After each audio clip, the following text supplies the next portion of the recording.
우리가 신앙생활 하는데요, 교회에 와가지고 제일 먼저 해야 할 일이 뭘까요? 여러분이 교회에 와서 제일 먼저 해야 할 일은 은혜 받는 일입니다. 그 목숨 걸고 정말 최선을 다해서 은혜를 받으셔야 돼요. 여러분 요즘 교회에서 신앙생활 하는 동안 은혜 받으십니까? 할렐루야. 왜냐하면 늘 말씀드렸듯이 은혜를 못 받으면 신앙의 생명력이 없어져요. 은혜를 받아야 신앙의 생명력이 유지가 되고 그리고 신앙이 활력을 찾게 되는 것입니다. 그래서 거기에 목숨을 거는 거예요. 그리고 우리가 은혜 받기 시작하면 마음이 가난해져서 이 기독교인에게는 모든 것이 은혜가 되는 거예요. 실제로 어려움이 있더라도 그 자체가 은혜가 되는 거죠. 그래서 은혜는 뭐 일반 은혜도 있고 특별한 은혜도 있고 그래요. 그 은혜 중에 여러분 뭐 물질의 은혜, 건강의 은혜, 의식주의 은혜 뭐 이런 거 다 하나님이 주신 은혜지요. 그런데 그 중에서 우리 신앙의 성장을 돕는 은혜가 있어요. 우리 신앙생활을 좀 더 한 단계 높이고 신앙생활을 깊이 있게 하고 신앙생활에 도움을 주는 은혜가 있다고요. 뭐 예를 들면 어떤 분이 교회 와서 예배만 드리면 은혜를 받아. 그리고 그분은 무슨 은혜를 받았냐면 예배의 은혜를 받은 거예요. 하나님이 특별한 은혜를 주셨어. 예배를 드릴 때마다 은혜가 임하네. 은혜죠? 그런데 그런 예배의 은혜를 받은 사람은 그 예배의 은혜가 신앙생활에 도움이 돼. 성장할 수 있도록 도와준다고. 신앙생활을 풍성하게 해주는 은혜인 거예요. 그래서 여러분 예배의 은혜를 받으시기를 바랍니다. 모든 것이 인력으로 안 되는 거예요. 아무리 여러분이 여기 와서 앉아있다 그래도 은혜 못 받는 분은 못 받는 거예요. 하나님이 하셔야 되는 거예요. 그게 예배의 은혜인 거예요. 그래서 오늘 본문 시편 73편은 이분이 이제 특별한 은혜를 받는데 왜 그러냐면 이 사람이 믿음 생활하다가 실족하게 됐어요. 믿음 생활하다가 실족한다는 것은 믿음 생활하다가 시험에 들게 된 거예요.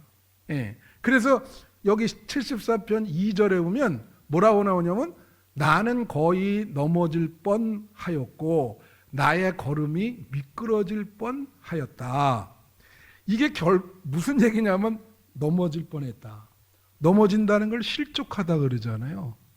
발족자거든. 그게 실족하다. 그러니까 넘어진다는 거는 신앙생활의 시험에 들어서 신앙을 포기할 뻔했다는 거야. 가끔 가다가 성도들이 신앙생활에 이런 시험을 드는 분들이 있습니다.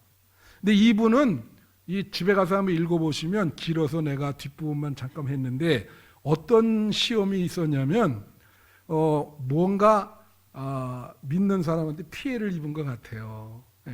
그리고 좀 무슨 배신을 당했던가. 그리고 또 이렇게 보니까 악한 사람들이 잘 돼. 형통하게 되고 어떻게 그런 일을 한 사람이 저렇게 잘 나갈까? 그런 걸 보고 고민에 빠진 거야. 하나님 어떻게 이럴 수가 있습니까? 나에게 피해를 준 사람, 저 사람이 어떻게 저렇게 잘 나가고 이렇게 세상에서 하나님 안 믿고 그렇게 나쁜 짓 많이 하는 사람은 왜 그런 사람들이 저렇게 잘 되고 형통하게 되는지 그거에 대해서 심각하게 고민에 빠진 거예요. 이게 고민이 되려면 될 수 있는 겁니다. 이분은 그거에 대해서 심각한 고민이 있었어요. 그러다가 하나님께서 특별한 은혜를 주셔서 그 시험에서 벗어나게 되고 오히려 신앙이 성장하게 됐고 견고하게 된 거예요.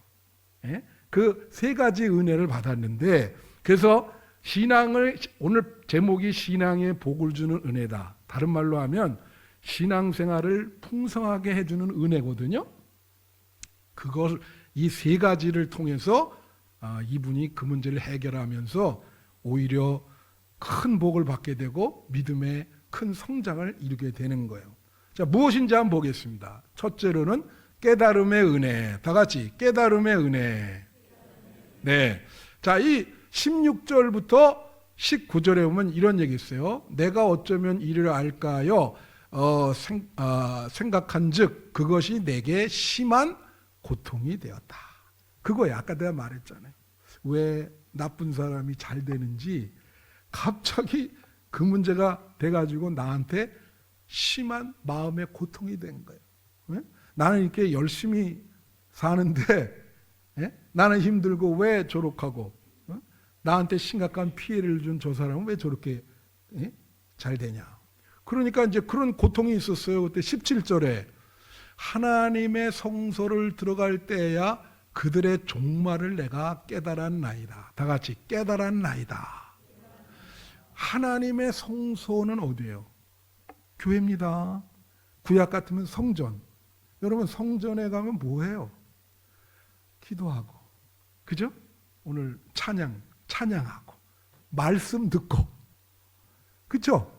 예. 그래서 교회 가서 기도하고 찬양하고 하나님 말씀 듣는데 깨달음을 주신 거예요. 하나님이 깨달음을 주신 거예요. 그래서 왜? 이게 이렇구나. 예? 그래서 어떤 깨달음인지 한번 보게. 18절에 보면 주께서 참으로 그들을 미끄러운 곳에 두시며 파멸에 던지시니 19절 그들이 어찌하여 그리 갑자기 황폐되었는가 놀랄 정도로 그들은 전멸하였나이다. 이게 무슨 말이냐면 한 방에 훅 간다는 거예요. 한 방에 갑자기 한 방에 훅 간다는 걸 하나님이 가르쳐 줬어요. 아직 끝나지 않은 거예요. 하나님의 역사는 아직 끝나지 않았다. 무슨 말씀인지 아시죠? 여러분 우리가 영화를 봐도 영화에서 제일 중요한 게 뭔지 아세요, 여러분? 영화에서 제일 중요한 거는 물론 다 봐야 되죠. 첫 장면 한 10분, 그 다음에 끝에 엔딩 5분 딱 고 있잖아요. 엔딩 그 5분. 그거 못 보면요, 그 영화 자체가 이해가 안 됩니다. 엔딩 씬이 제일 중요한 거예요. 이 하나님이 끝나지 않은 거예요.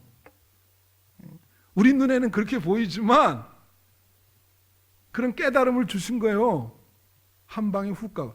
그러면서 뭐라 하냐면 이게 뒤에 보면 현세의 권선징악이 안 이루어져도 죽음 이후에도 하나님이 심판할 수 있다. 그런 얘기야. 현세에 안 이루어져도 여러분 우린 천국과 지옥을 믿지 않습니까? 그죠? 죽음 이후에도 하나님이 반드시 권선징악을 하신다는 거야. 반드시 심판을 내리신다. 그 얘기가 나와 있는 거죠. 그걸 깨달은 거죠. 아, 그렇군요. 예? 그러면서 이 사람이 깨달은 게 한 두세 가지 되는데, 그래서 또 하나는 뭐냐면 이런 깨달음을 통해서 하나님을 이해하게 됐는데, 이런 깨달음이 없기 전에는 자기는 하나님 앞에 짐승과 같은 존재였다. 그렇게 얘기해요. 그게 몇 절에 나오냐면 22절에 나옵니다. 여기 보면 내가 이같이 우매무지함으로 주 앞에 짐승이오나. 그러니까 하나님을 깨닫기 전에는 나는 하나님 앞에 무지해서 짐승과 같았다는 거예요. 하나님을 이해를 못하니까. 여러분, 여러분에게 깨달음의 은혜를 주시기를 축원해요. 네? 이런 말이 있어요. 시편 49편 20절 보면 존귀하나 깨닫지 못하는 사람은 멸망하는 짐승 같도다. 여러분, 깨닫지를 못하면 짐승이랑 똑같아요. 신약 성경에 예수님이 그런 말을 했죠. 진주를 보고 돼지가 진주를 돼지에게 던지지 말라고. 귀중한 줄 모르잖아요. 그죠? 예. 그래서 여러분이 하나님을 이해하고 깨닫는 게 중요해요. 예?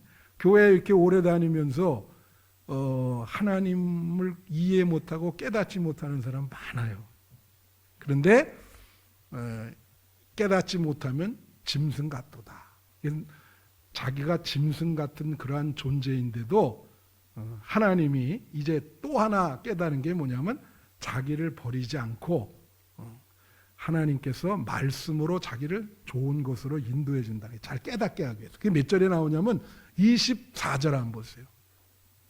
여기 보면 주의 교훈으로 나를 인도하시고 후에는 영광으로 나를 영접하시리니. 다 같이 주의 교훈으로 나를 인도하시고. 주의 교훈이 뭡니까? 말씀입니다. 하나님의 교훈이 말씀이죠. 근데 여러분 그거 아세요? 말씀이라고 하는 거는 창조의 능력이 있어요. 여러분 구약 성경에 보면은 창세기 1장에 하나님이 천지를 창조하실 때에 말씀으로 창조를 하시거든요. 어떻게 나옵니까?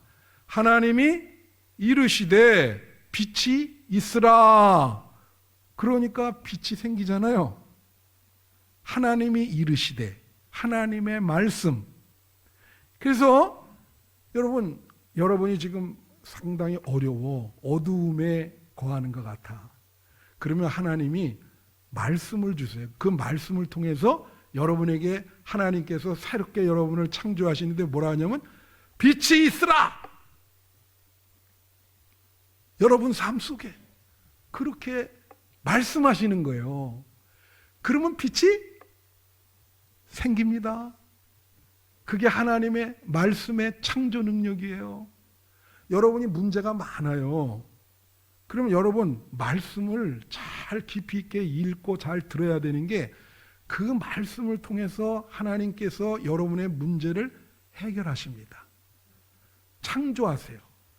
새롭게 빚으세요. 주의 교훈으로 나를 인도하시고.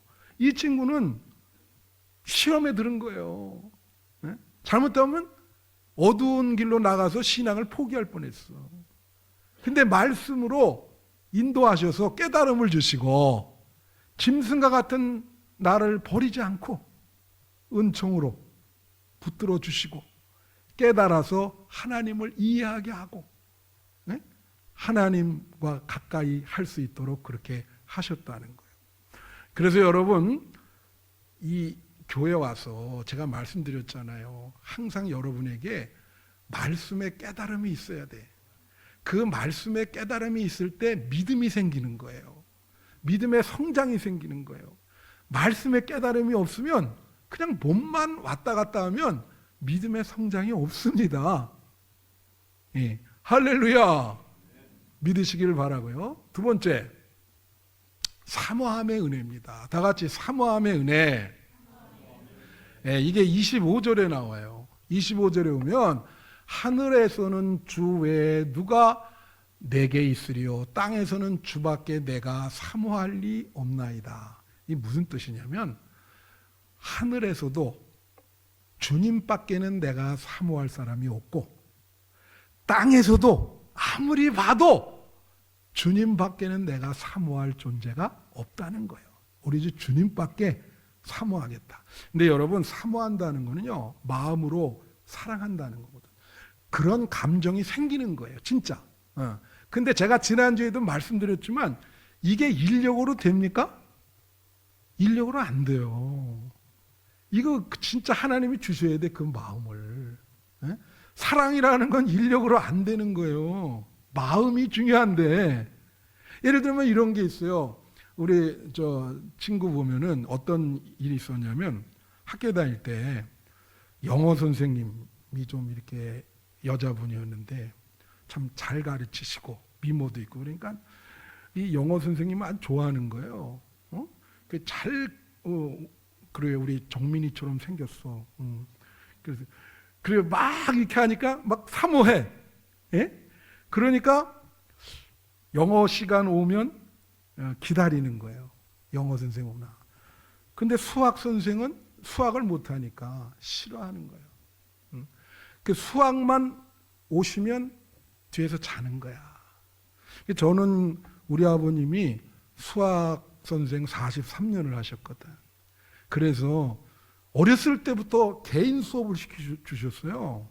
아버님이 뭐 학교에서 이렇게 문제 안 풀리면 가지고 와라 그래가지고, 수학 선생한테 직강으로 배우는데, 그 아버지가 수학 선생이 그게 좋더구만요.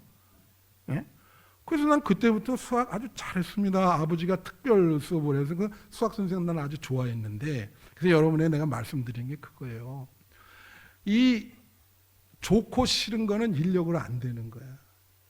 마음이 그 선생님을, 영어 선생님을 기다리지. 사모해. 언제 또 보나. 이제 여러분, 예배 드릴 때 우리가 어떤 게 있어야 되냐면, 하나님을 사모하는 사람은 예배를 기다립니다. 그죠? 예수님을 진짜 마음으로 사랑하니까 막 설레기도 하고, 그죠? 근데 하나님을 좀 지루해. 예? 그러면 기도하는 것도 힘들고 찬송하는 것도 힘들고, 그렇지 않겠어요? 너무너무 힘들지. 싫어하니까. 그래서 여러분, 예배 드릴 때 이렇게 보면 억지로 예배 드리는 분들 있거든. 얼마나 힘들겠어. 그 마음이 문제인데, 하나님을 사모하는 마음이 있다면 이 예배 한 시간이 문제겠어요. 뭐 중국 같은데 지하교회에 가면은 찬송가 한 장이 100절이래, 100절. 내가 늘 얘기했지만. 그래서 몰래 거기 참석해서 하는데 얼마나 뜨거운지. 제목을 뭐 내 진정 사모하는 그러면 1절부터 100절까지 있어요. 그럼 막 한 번 부르는데 거의 한 1시간 반 이상 걸리는 거야. 그래서 거기 참석해서 몰래 이렇게 하는 사람은 걱정거리가, 또 은혜 받아가지고 처음부터 다시 그럴까 봐 걱정되는 거야. 자기는 이 정도로 열정이 없는데, 그 정도로 하나님을 막 찬양해, 사모하는 마음이 있는 거예요. 예? 여러분, 시편 41편 1절에, 42편 1절에 보면 이렇게 있어요.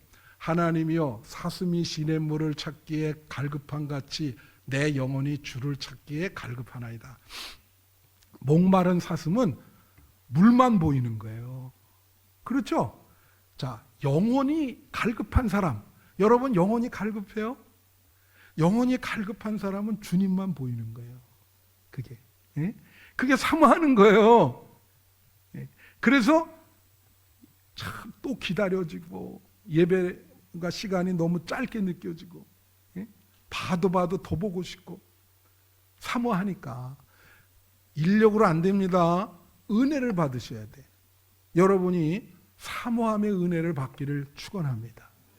제가 이런 얘기 일부 때도 했는데, 여러분, 은혜라고 하는 게 여러분이 지겹고 지루해하지 말아야 될 게 은혜예요. 왜 그건 은혜를 그렇게 하면 안 되냐? 사람이 그런 거 있어요.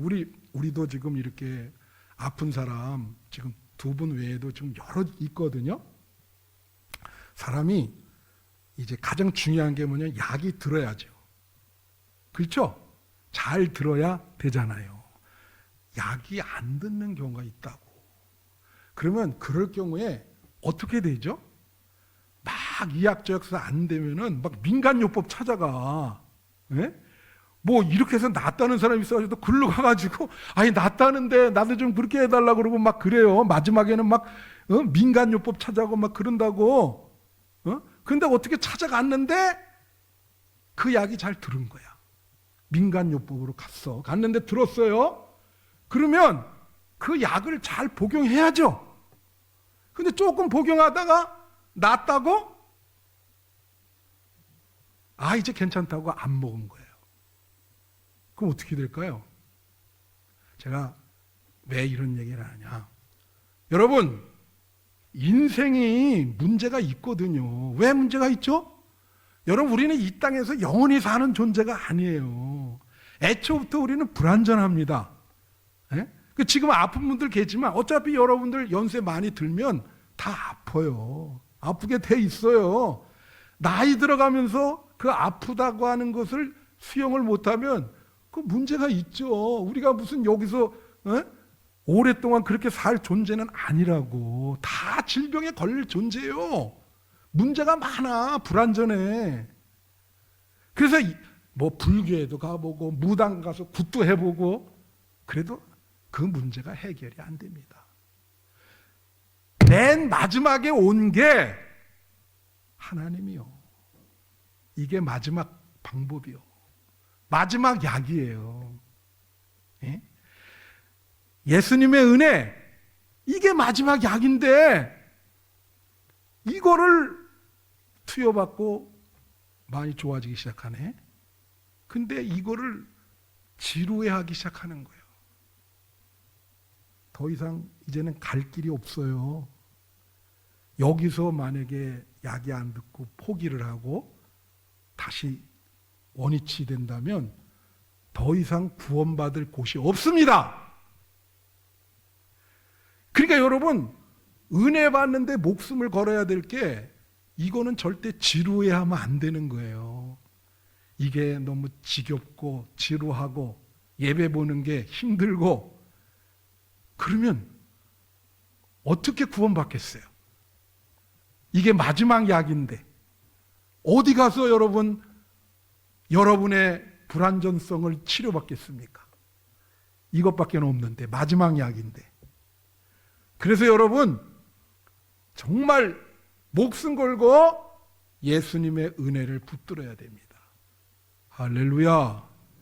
그래야 여러분 이 지상 문제가 해결되면서 천국 영생에 이를 수 있는 거예요. 그래서 이 사모함의 은혜 인력으로 안 되는 거예요. 여러분 마음이 예수님을 사랑할 수 있도록 해달라고 기도하세요. 늘 교회 올 때 마음이 설레이도록 해달라고 기도하세요. 신앙생활이 지겹고 힘들지 않도록 도와달라고 기도하시라고. 너무 기쁘고 이 은혜가 충만한 하나님, 그렇게 되기를 바랍니다. 마지막 세 번째가 친밀함의 은혜입니다. 다 같이 친밀함의 은혜. 네, 이거는 27절, 28절에 나와 있어요. 27절, 무릇 주를 멀리하는 자는 망하리니 음녀같이 주를 떠난 자를 주께서 다 멸하셨나이다. 28절, 하나님께 가까이함이 내게 복이라. 다 같이 따라하세요. 하나님께 가까이함이 내게 복이라. 여러분, 구약 성서를 한마디로 정리해 드릴게. 지금도 아까 장로님 기도하시고 계속 이스라엘과 전쟁이 일어나고 세계사의 중심이 되어버리잖아요. 예? 그게 하나님 분명히 살아계신 건데, 여러분 이스라엘 역사를 한마디로 종합하면 이거예요. 이스라엘 백성이 하나님의 자녀인데 하나님과 등질 때에는 망합니다. 아까 27절에 하나님을 멀리하면 망한다 그러잖아. 그치? 이스라엘이 하나님의 자녀인데 하나님과 등진단 말이야. 하나님을 멀리해요. 그럼 망하게 돼 있어요. 그러다가 회개하고 돌이켜 서서 하나님을 바라보고 하나님과 가까이 하면 회복시켜 주셔. 옛날보다 더 잘 살 수 있도록 회복시켜 주는 거야. 예? 여러분 신약 성경의 탕자도 그렇잖아요. 탕자 보면은 이 둘째 아들이 아버지한테 막 재산 물려달라 그러잖아요. 아버지와 대립이잖아. 거기서 아버지는 하나님을 의미하는 거거든요. 대립해. 재산 안 주면 막 아버지 멱살 잡게 생겼어. 요새 그런 일들 많이 일어나잖아요. 그러니까 아버지가 어쩔 수 없이 줬잖아. 갔는데 막 허랑방탕 타락해가지고 나중에는 그 친구들이 다 배신하고 완전히 벌어지도 못한 삶을 살잖아요. 그러니까 나중에 그렇게 살 때 어떻게 해요? 그 고향 땅, 아버지 땅을 바라보면서 뭐라 하냐면 아버지 집에 가서 머슴이라도 살고 싶다. 머슴이라도 살으면 지금 이거보다 나을 텐데. 그래가지고 어떻게 해요? 다시 아버지 집으로 향하잖아. 등지는 게 아니고 아버지랑 화해하기 위해서 가잖아요. 다 자기 잘못이죠. 그래갖고 아버지로 가는데 아버지가 벌써 기다리고 있어. 그래서 잔치를 베풀고 그 신분을 다 회복시켜주고 완전히 다시 원위치 더 좋게 됐어요. 옛날보다. 여러분, 우리가 하나님께 등졌다가 다시 회개하고 하나님을 향해서 하나님을 바라보고 가면 우리를 회복시키는 것은 시간 문제예요. 금방 회복됩니다. 예? 그래서 여러분, 하나님을 멀리 하시면 안 돼요. 하나님과 가까이 하셔야 돼요. 그래야 복을 받아요. 할렐루야. 그게 친밀함의 은혜예요. 친밀함의 은혜. 예? 그래서 제가 이 친밀함을 설명하려면 또 어떤 얘기를 하냐. 이제 거의 다 왔습니다. 우리 어떤 분이 여기 지금 예배 보는 분이 계신데 이제 그때 우리 교회에 와가지고 이제 등록하시는데 뭐 여러 가지 이유가 있는데 그 집사님이 뭐라 하냐면 목사님이 친정 아버지 같다는 거야. 근데 사실 그분이랑 나랑 나이 차가 얼마 안 나요. 그건 참 뭐 친정 아버지 같다니까 내가 좀 마음이 좋지만 그러나 나이를 생각할 때는 내가 무슨 뭐 80대 할아버지도 아니고. 근데 단기 선교 갈 때 대만 갈 때 그래도 희망적인 소리라는 게 거기 김혜옥 선교사가 날 보더니 목사님 특이하대. 그래서 왜 그러냐 했더니 멀리서 보면 거의 뭐 8, 90으로 보이는데 가까이서 보니까 피부가 탱탱하다는 거예요. 그래서 이 가까이서 봐야 되는데 목사님 멀리 보면 안 돼. 가까이서 봐야 이게 좀 젊음 그 힘이 보이고 멀리서 보면 이거 완전히 뭐 이 할아버지 할맹 그렇게 얘기를 하더라고. 그래서 난 사람 보면 자꾸 가까이 가려 그래. 그래서 내가 그런데 자 친정 아버지 같다는 게 뭡니까? 아버지가 여러분 여기 아버지 기억 있어요? 아버지 기억이 나쁜 사람들도 있어요. 근데 대부분 아버지는 딸 바보거든. 우리 딸도 한 이틀 전에 전화 와서 어디가 아프다 그러니까 또 걱정돼가지고 잠이 안 오는 거예요. 이거 혼자 있는데 또 이거 어떻게 되나. 이 딸. 그래서 친정 아버지. 그리고 아버지가 돌아가신 분도 계시고 돌아가셔도 어려우고 그러면 친정 아버지가 생각나는 분이 있는 거야. 아버님이 있으면은 참 나를 잘 이렇게 돌봐주셨을 텐데, 그죠? 그래서 어려움이 있으면 친정 아버지한테 가고. 아버지가 그렇게 하나님 아버지가 친정 아버지처럼 이렇게 친근하다는 거야. 친밀하다는 거야. 할렐루야. 그걸 느끼셔야 돼요. 하나님이 정말 딸 바보처럼 여러분을 그렇게 돌봐주시고, 얘야, 너 그 어려운 점이 뭐가 있냐? 모든 걸 다 배려해 주시고 해주시는 그런 하나님이신 줄로 믿습니다. 그러니까 하나님께 가까이 함이 내게 복이래잖아요. 그래서 하나님과 친밀하게 지내는 것은 큰 복을 받는 일인데 하나님과 친밀하게 지내는 것도 인력으로 안 되는 거예요. 하나님이 은혜를 주셔야 돼. 여러분 하나님과 가깝게 지내기를 바라요. 예? 그래서 은혜 받기를 바랍니다. 그래서 오늘 제가 3가지 은혜를 얘기했어요. 그거는 신앙의 성장을 돕는 은혜예요. 그죠? 그래서 우리가 깨달음의 은혜, 사모함의 은혜, 친밀함의 은혜, 하나님을 가까이 하시기를 축원합니다. 그러면 하나님께서 여러분의 문제를 다 해결해 주시고 큰 복을 내려줄 줄로 믿습니다. 기도하겠습니다.